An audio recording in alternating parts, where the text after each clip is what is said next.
சத்தியமங்கலம் மற்றும் வரதம்பாளையத்தில் உள்ள பத்ரகாளியம்மன் கோயில் குண்டம் இறங்கும் நிகழ்ச்சியில் ஏராளமான பக்தர்கள் குண்டம் இறங்கி நேர்த்திக்கடன் செலுத்தி வழிபட்டனர்.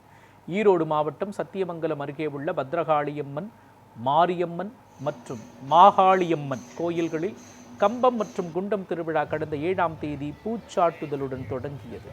மேலும் 60 அடி நீளத்தில் அமைக்கப்பட்ட குண்டத்தில் ஏராளமான பக்தர்கள் இறங்கி தங்களது நேர்த்திக்கடன்களை செலுத்தினர்.